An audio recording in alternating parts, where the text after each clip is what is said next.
My daughter went missing on New Year's Day 18 years ago. Today marks 18 years since my wife and I lost our daughter. She was born when we were both in our teens, so at times it really feels like a lifetime since we last saw her. Her name was Susan and she was only 4 when we lost her. She was the absolute center of my wife's world. Understandably, the loss was unbearable for her.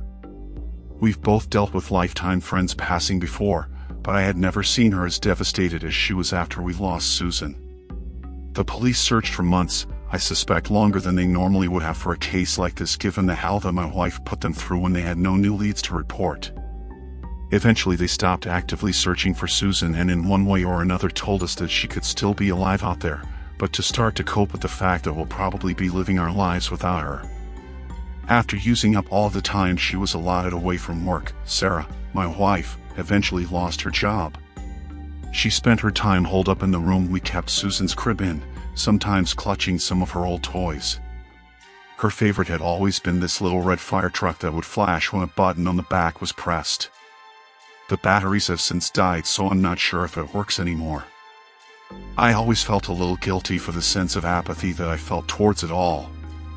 Maybe it's just the way that I cope, maybe just a personality trait, who knows?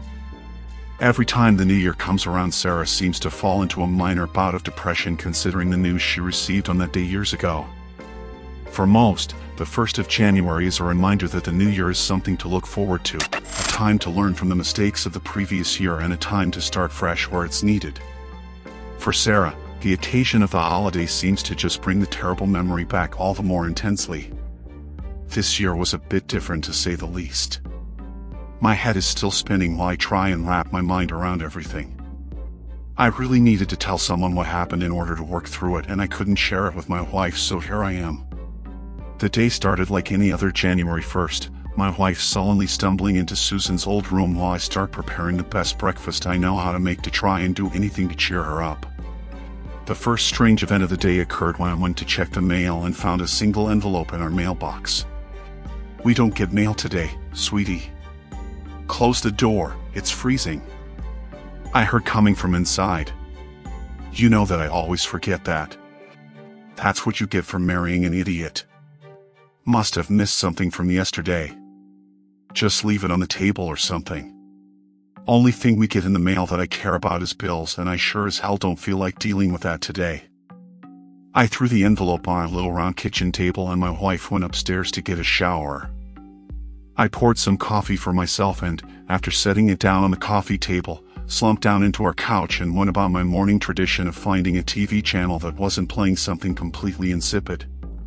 It took all of 5 minutes of scrolling through the seemingly endless directory of channels before I felt compelled to check the envelope. Although we're not scraping by any means, I've always been pretty paranoid about money, and if it was a bill I needed to know how much money we'd be coughing up. I think the paranoia may come from the financial hell that followed my wife losing her job after we lost Susan. I grabbed the envelope and paused before instinctively ripping it open. Our address or a return address were nowhere to be found on the envelope. It was completely blank except for the words "to you" written sloppily on the front and the center. I resumed opening the envelope, now more out of curiosity and less out of financial concern. I'm hoping my wife didn't hear the gasp I let out reading the contents of that letter. On notebook paper that looked decades old was written, "Happy Death Day to me. Happy Death Day to me. Happy Death Day, dear Sudson, winky face. Happy Death Day to me." After sitting stunned for several minutes and a bit weirded out that I had read the letter in my mind with the familiar tune that was supposed to evoke happiness, I quickly ripped the letter into several pieces and rushed it into our trash can outside by the curb. I heard Sarah turn off the shower and there was no way in hell I was going to let her see it. I had trouble fathoming how cruel someone would have to be to play this kind of a joke on a family that lost their child. And who the hell would even be able to? Only very immediate family and a couple close friends know that we lost Susan.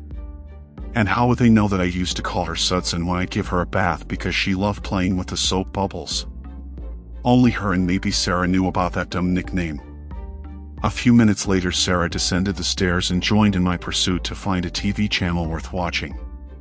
We always joked about how it was time to get rid of cable but never seemed to find the initiative to follow through with our plan. We sat in silence once we landed on a channel playing some crime show. Sarah loves those. All that was swimming through my head was that letter and about a million other questions. As the day progressed, the letter worried me less and less. Sarah and I planned a wonderful dinner that we were going to prepare together. We picked out a movie to watch and I had grabbed a gift for her at the local jewelry store to give to her after. I wanted to make the day special for her, and she really didn't seem as despondent as previous years.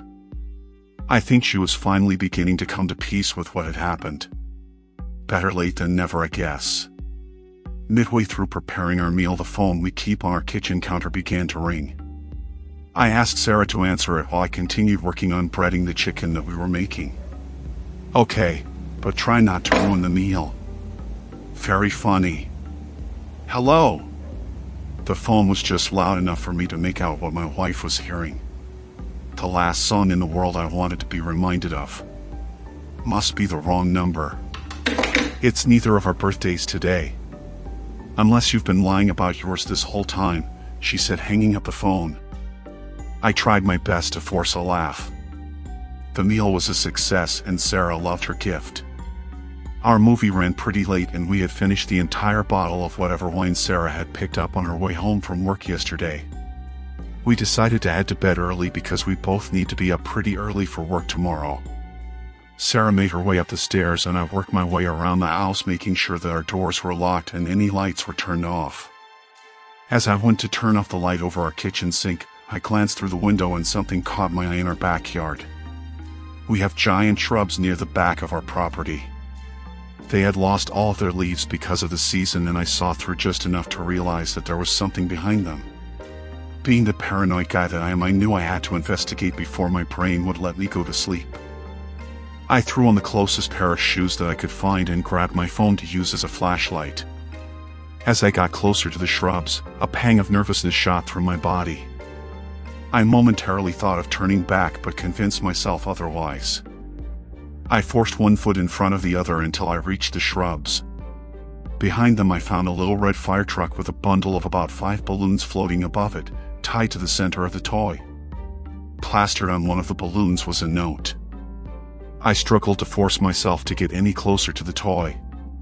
When I bent down and grabbed the note, it read, "Did you get my letter? I've started to like it down here." It was written in that same familiar sloppy handwriting that I recognized from earlier. I was nearly knocked over with either guilt, or terror, or nervousness, or all three. I was back inside before my brain caught up to what my legs were doing, and now here I am. I guess I can't find closure if I'm not honest. Or else to be honest, but here. I had to do it. The constant crying and whining was too much. We were spending so much money on toys, clothes, pre-K schooling, and whatever the hell else. My wife spent all day obsessed with the thing. I couldn't take it. It was a strain on our relationship and a damn mistake. A mistake I tried to fix. Apparently after what's happened today, one I failed to fix. But I had to try. Judge me in whatever way you wish, I'm my own harshest critic most of the time anyway. I had to do it. Hell, it's taking her a while to get over it, but I think even Sarah would eventually come to thank me if she knew.